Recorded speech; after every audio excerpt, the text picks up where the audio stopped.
Fazer uma pergunta. Você anseia estudar a Bíblia, mas não sabe nem por onde começar?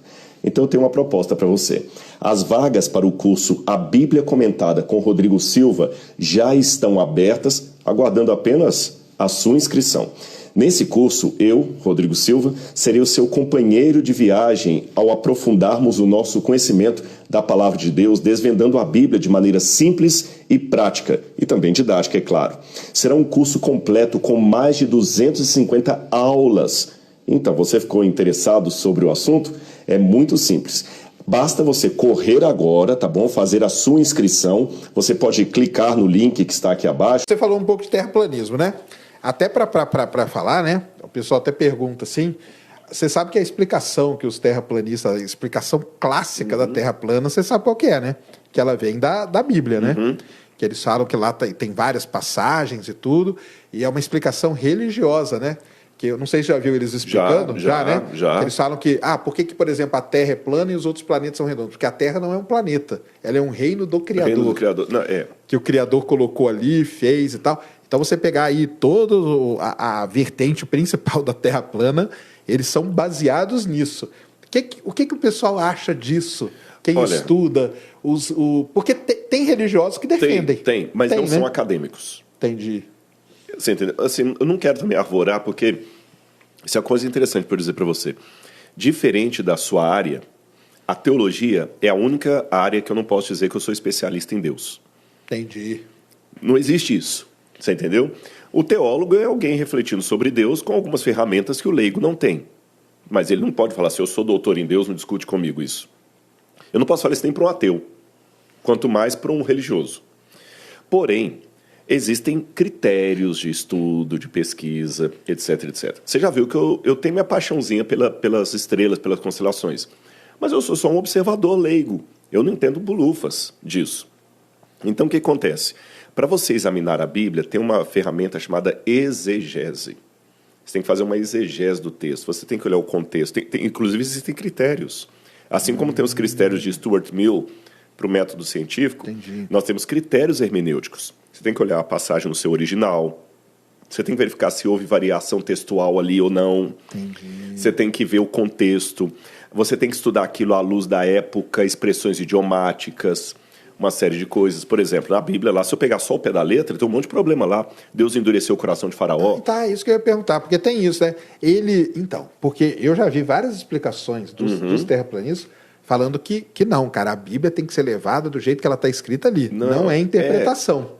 Mas isso não faz o menor sentido, porque a própria Bíblia fala, examinai e vede, a palavra examinai ali, você está entendendo? Coloca a prova, verifique. A Bíblia me ensina a fazer perguntas. Então, quando você olha assim no original, você vê que não tem nada a ver com o que eles estão falando. Mas a Bíblia realmente, Jesus fala os 4 cantos do céu, os 4 cantos da terra. Mas colocou um domo para separar as águas superiores das inferiores. Olha, isso é uma coisa interessante. Por exemplo, a questão do domo. Existem estudos recentes agora de hebraístas, porque a gente também tem que comparar o hebraico bíblico... Isso que eu ia falar, as traduções. As traduções e, além das traduções, eu estou falando de um hebraico que não é o hebraico de rua de Jerusalém hoje. Um hebraico de 2000 anos, com o aramaico. Então tem que estudar essa língua antiga à luz das línguas da época. Teve um filme chamado Desmundo, não sei se você já viu esse filme, se não assista, é engraçado. É um filme brasileiro em português e eu vou te desafiar. Você não vai conseguir entender sem legenda. Quando assisti o Desmundo, eu falei, eu não consegui entender, porque eles fizeram de propósito o filme Desmundo com o português da época de Cabral. Saquei. A gente não entende, é português, moiça, loiça, você entende palavras soltas assim, sabe? É igual pegar um livro, tipo, o pessoal fala, você pega o Shakespeare originalzão, você não entende nada do inglês, porque é outro inglês, né? Arcaico e tal. Eu estou falando de coisa de séculos, agora imagina a Bíblia, milênios. Sim. Então eu analiso com o contexto. A palavra hakia, que aparece no hebraico, ali, correlata a outras palavras das línguas do Oriente Próximo, não significa domo. Até o contrário, a Bíblia ela vai na contramão de alguns mitos sumerianos. Vários deles, vários. A expressão mais correta para traduzir hakia é expansão olha só que dos legal. céus. Hakia em grego. sabe? Então, e tem um lado poético também. Olha, veja bem, você é um camarada que estuda ciência, mesmo que você já me esclareceu que a sua área é petróleo, fóssil, mas você já tem um conhecimento muito grande também de astronomia. Tá, um pouco, né? Não, a gente lê e vai tendo. Né? Você vai tendo. Mas eu tenho certeza que você fala o seguinte, Rodrigo, lá estava um pôr do sol lindo. Uhum. Você deve usar essa expressão. Ah, sim, claro. Agora, imagina eu pegar a palavra do Sérgio daqui a 2000 anos e falar assim, não, o Sérgio acreditava que o sol gira em torno da Terra. Por quê? Está escrito aqui, olha, um dia o profeta Sérgio encontrou com Rodrigo e falou, veja que pôr do sol lindo. Não vou interpretar. Se ele falou pôr do sol, é porque o sol que está baixando. Exato. Ou seja, até quem trabalha com ciência usa linguagem sim, com certeza. observacional. Até um livro técnico de ciência vai chamar átomo, o que eu sei que não é átomo, porque o átomo é divisível.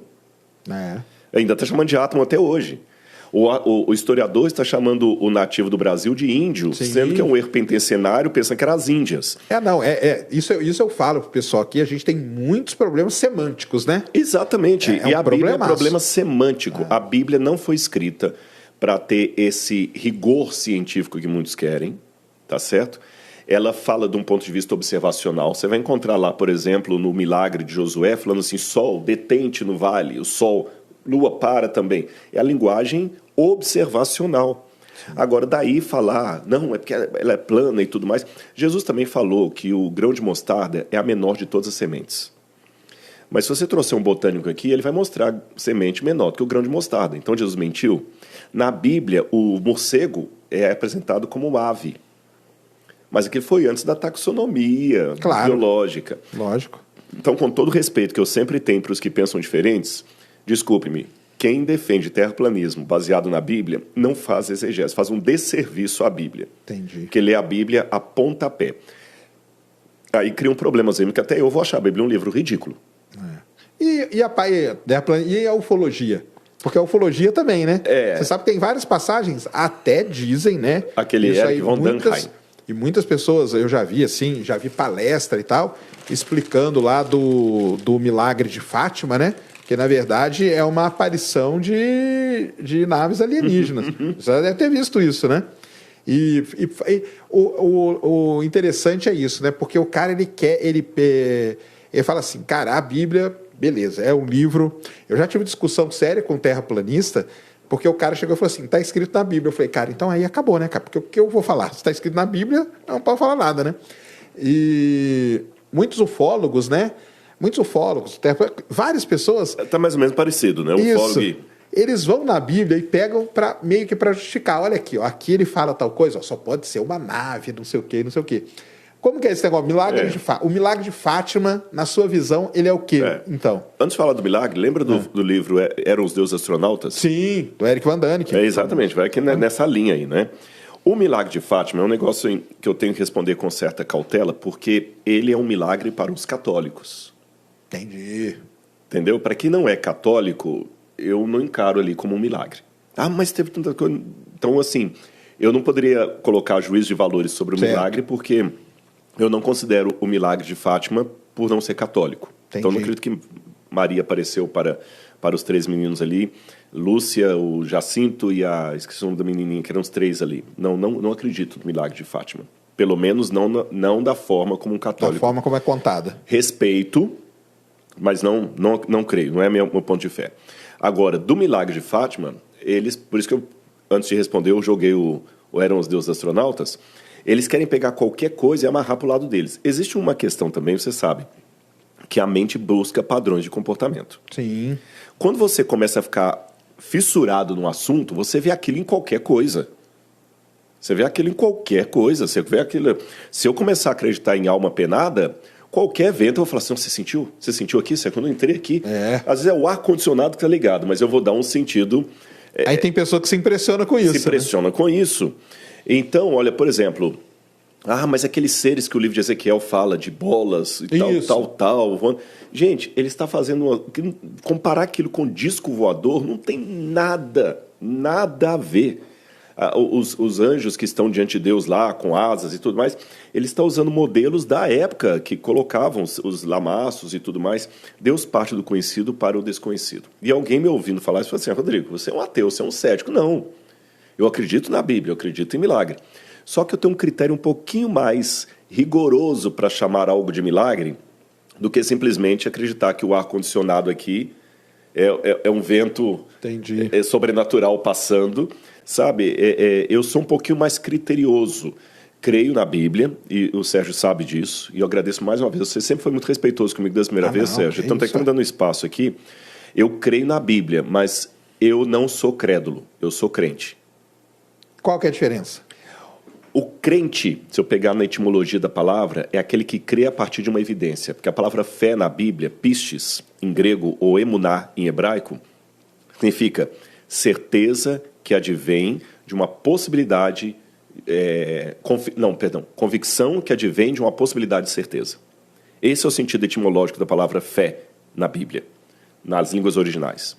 Então, a fé não é gratuita. O crédulo é aquele sujeito que ele acredita por amor da crença, é o ingênuo.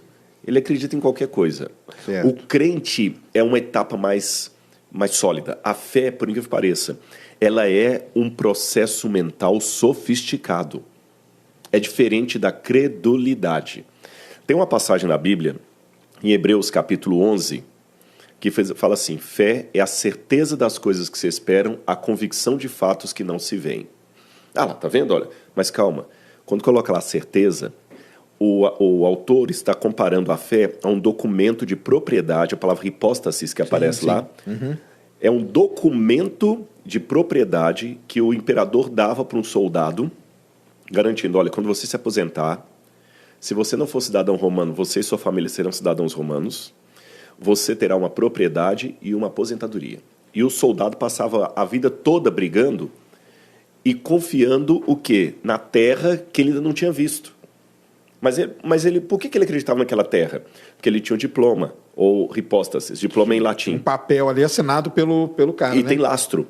Então, a comparação é, aquelas pessoas que morreram na Bíblia, elas tiveram uma evidência que o Deus da Bíblia é o verdadeiro e não o Baal.